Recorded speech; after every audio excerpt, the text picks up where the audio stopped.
ওই দুটি চোখ যেন জলে ফোটা পদ্ম, যত দেখি তৃষ্ণা মিটে না,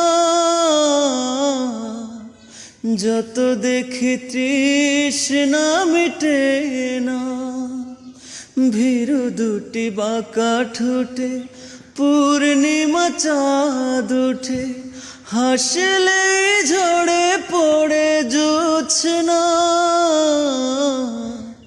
হাসলেই ঝরে পড়ে জোছনা। আমি ওই রূপ দেখে দেখে মরতে পারি, তেমনি পারি ওগো বাঁচতে। সে কথা তুমি যদি জানতে।